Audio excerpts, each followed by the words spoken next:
Dawn, hunger, heaviness. You wake up in a fur blanket that smells like fermented root stew and regret. Your back aches. Your knee sounds like it's cracking open a walnut. You roll over, sort of. It takes 2 attempts, a grunt that startles a nearby beetle colony, and a mammoth tusk you've converted into a makeshift bed rail. Everything hurts except your stomach, which is already asking what's for breakfast, like it didn't just dream about chewing on a roasted porcupine dipped in honey. The cave is quiet. Too quiet. Suspiciously productive. You blink at the emptiness around you and realize you are, once again, the last one up. Again. Outside, the tribe is already bustling. Bones are being sharpened, spears are being blessed with chants and beet juice, and someone's aggressively yelling at a squirrel. Meanwhile, you're still trying to dislodge a half-chewed berry from your chest hair. Your right leg's asleep and your left arm has mysteriously stuck itself to a patch of dried sap. You stare at the cave entrance and calculate how many steps you can take before you accidentally trip and earn a nap. Welcome to the alternate timeline, the Age of Caveman Obesity. The food revolution that ruined everything. It all began with abundance. Not just, we found a mammoth abundance. No, this was something else. This was full-blown, never-before-seen, caveman-level luxury. The tribe stumbled upon a hidden valley so outrageously rich in edible nonsense it might as well have been a buffet curated by Mother Earth's weird cousin. Wild tubers sprouted like carb mines. Honeycombs dripped from trees with zero fear. And the birds? Hopeless, fat, flightless. One elder caught a turkey by sneezing near it and apologizing. Suddenly, survival wasn't a sweaty sprint, it was a menu selection. Roast the grub pudding, or deep fry it in moss oil and drizzle with beet syrup for flair. Mealtime used to be sacred, spiritual, hard-earned. Now, there were snacks. Everywhere, always. Mid-hunt granola, tree bark crammed with panic nuts, cave nachos, fermented root crisp topped with goat cheese and lies. Dessert, basically anything that didn't hiss. They invented appetizers. In the Stone Age, one of them involved dipping berries into melted marrow and calling it fusion. And with snacks came sitting. And with sitting came sprawling. And with sprawling came glorious, sneaky mass. They didn't notice at first. A little extra warmth here, a bit more bounce there. Until suddenly, entire conversations revolved around chewiness. They weren't just surviving anymore, they were thriving. Roundly, boldly, deliciously. Prehistoric decadence had officially arrived. The decline of the sprinting lifestyle. Back in the glory days, pre-obesity tribes ran like their lives depended on it. Because they did. From predators, toward prey. Away from bees, avalanches, and that unforgettable incident where Grok mistook a snoring cave bear for a comfy moss pillow. Running wasn't optional, it was survival with cardio. If you weren't sprinting, you were either incredibly lucky or already halfway down something's digestive tract. But then came the age of leisure. Movement became a suggestion, a debate. Some even claimed walking violated their personal space. Mach, once a spear-hurling alpha, invented what he proudly called the throne. A sled crafted from flattened bark and denial, hauled by 3 mildly disappointed cousins, and a badger who looked like it was filing a mental HR complaint. Childhood games evolved too. Once it was throw the rock and fetch the rock. Now, guess what's under this role? Equal parts scavenger hunt and existential crisis. Zug, the tribe's famed tracker, had once stalked elk for days, using only broken twigs and dramatic intuition. Now he tracked mushrooms growing on his belly. His all-time high was 13, 4 were toxic. He blacked out, danced with a stump, and legally wed a pine cone named Linda. The shift was gradual. Footsteps turned into stomps, stomps into wobbles, and eventually into that forward-lining, gravity-assisted scoot that makes you look like you're apologizing to the ground with every step. It wasn't pretty, but it got the job done. Slowly, softly, and always followed by a wheeze. Fashion adjustments. Caveman fashion took a turn. A dramatic, squeaky, elasticity-defying turn. Fur loincloths, once breezy and heroic, now clung for dear life, stretching across bellies like hammocks in emotional distress. Bone necklaces, formerly status symbols of fierce mammoth battles, now dangled halfway down torsos, occasionally mistaken for drumlines. What was once rugged and primal had evolved into something deeply plush, somewhere between warrior and walking pillow. Cloaks required triple stitching and a backup rope system. Sandals groaned like they were reconsidering their career paths. One enterprising woman crafted the first waistband out of elk sinew.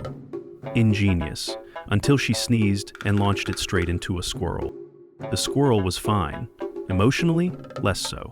But out of the fashion fallout came a peculiar pride.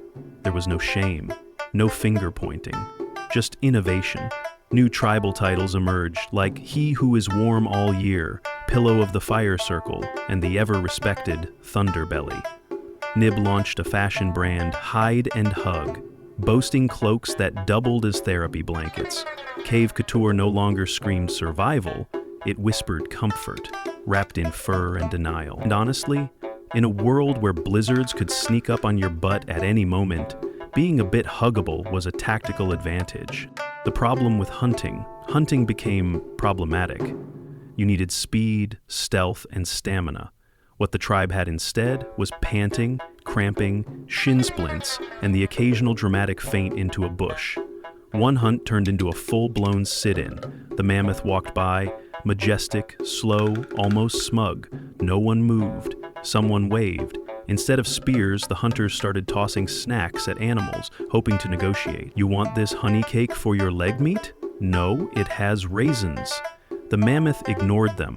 A raccoon took it and slapped Nib for the effort. In desperation, they invented food delivery, trained vultures carrying snack pouches and angry notes. One unionized, two demanded time off. Eventually, predators stopped chasing, prey stopped running, and the whole food chain collapsed into what scientists would later call the lazy loop of shrugging. Cave engineering for comfort.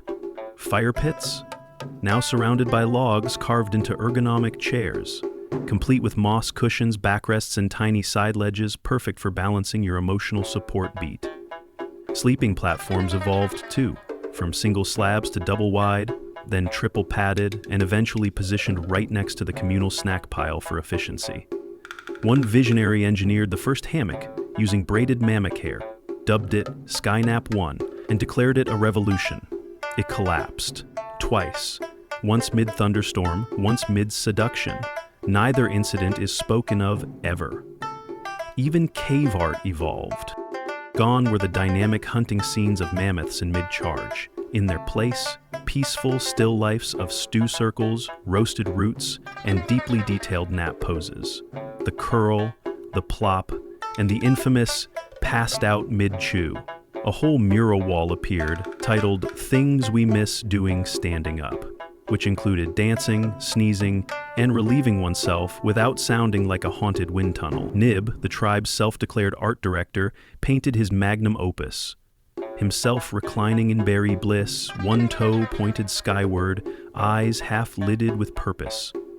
Below it, proud captions like Berry Philosopher, Snack Mode, Activated, and the timeless classic, I Forage This Way, exercise routines, and denial. In a bold, slightly wobbly attempt to reclaim dignity, the tribe invented exercise. Not Zumba, not CrossFit, no. They birth grunt flex, a dynamic routine of dramatic squats, wildly inaccurate stick throws, and aggressive exhaling. It did wonders for morale. One overly inspired cave yogi created hot rock yoga, which consisted of lying on sun-baked stones while shouting things like, "Melt the weakness," and "Channel the inner volcano." Another proposed speed crawling, which was indistinguishable from falling with commitment. Diets swept through camp like a fever dream. There was no route after sunset, only eat what you can climb for, and the woolly mammoth cleanse, which involved sniffing meat and then crying yourself to sleep. None stuck. Mock tried intermittent fasting, but misunderstood the timing, and congratulated himself after skipping breakfast by accident and taking a victorious 11-minute nap. Romance rebranded. Flirting changed. Before, subtle glances across the fire. Now, seductive snack sharing. One man proposed using a heart-shaped pile of roasted pine cones. Another invented the spooning cave, a cozy nook featuring 2 fur-lined dents and an unsettling number of crumbs. Romance peaked when a couple rolled down a hill together, flattened a berry patch, and decided that matching stains meant destiny. Physical affection embraced the fluff. Hugs lasted longer. Cuddles required planning. Kisses were often paused for snack breaks. One legendary couple fell in love over a roasted yam. It was steamy, literally. Animal reactions noticed. Predators adjusted their strategies. Lions began stalking at a casual stroll, yawning between pounces. Rabbits became cocky. One tribe member was mugged by a raccoon wearing a stolen necklace and chewing gum he didn't invent. Birds stopped fleeing altogether and started leaving reviews. Would fly again, but too many snack crumbs. Mammoths, flat out, refused to be hunted. One even left a passive-aggressive cave carving. A stick figure hunter asleep mid-chase, captioned, "Try again when you're less full." Some animals even started helping. Therapy geese, motivational lizards, a squirrel that offered unsolicited advice. The wilderness wasn't scared anymore. It was disappointed. Eventually, the tribe faced a moment. A storm rolled in. Angry, wet, and deeply unsnackable. The skies howled, the wind threw tantrums, and the comfort bubble popped like a beet under a boulder. The valley flooded, tubers floated away, honeycombs disintegrated. The once waggling tribe had to move. Cue panic. The sled broke in half and became 2 tragic lounge chairs. The vultures unionized, demanded health benefits and fresher scraps, then relocated to warmer cliffs. Nobody could climb a hill without 5 breaks, 3 dramatic sighs, and 1 very public existential monologue. That's when it hit them. All the cozy fur cloaks, extra-wide hammocks, and beet-stuffed rituals in the world couldn't replace adaptability. A feast is useless when you can't jog from an avalanche or even fast waddle with intent. Zug wept into a squash. Mock started lifting logs, not for strength, but for dramatic flair. Nib ate a salad leaf, declared personal growth, then ate the bowl it came in. Change began. Slowly, squeakily, with side cramps, but hey, change. The balance found. They didn't go back to fasting in fear, but they found a rhythm. Meals became communal but mindful, less binge, more bonding, with side discussions about root fiber and emotional digestion. Hunting turned into a team sport complete with pre-hunt stretches, motivational chanting, and a designated fainting rock. Dancing made a comeback, still full of passion, now with extra bounce and at least 1 thrown-out hip per celebration. Obesity didn't vanish, but neither did joy. The tribe created daily rituals like walk for soup, chase the squirrel for dignity, and push the log because it builds character. Strength returned, so did flexibility, somewhat. Zug became a coach and invented catchphrases like wiggle with purpose and sweat is just sadness leaving the belly.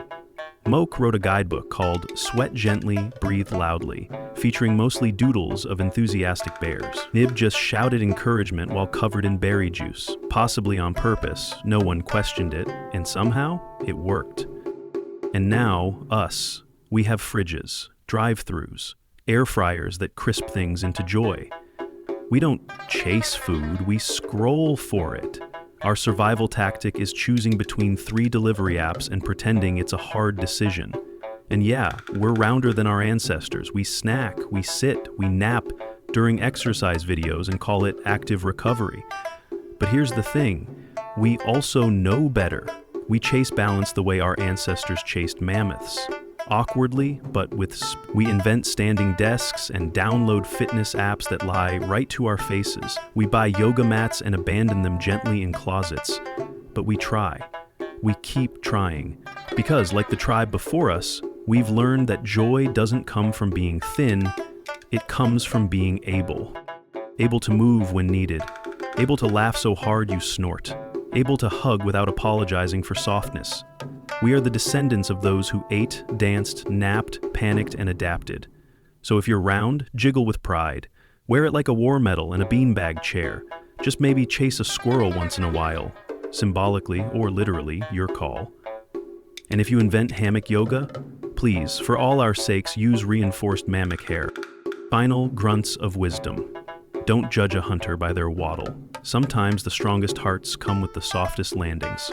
Share your berries, but not your hammock, unless you're prepared for emotional bonding and probable collapse.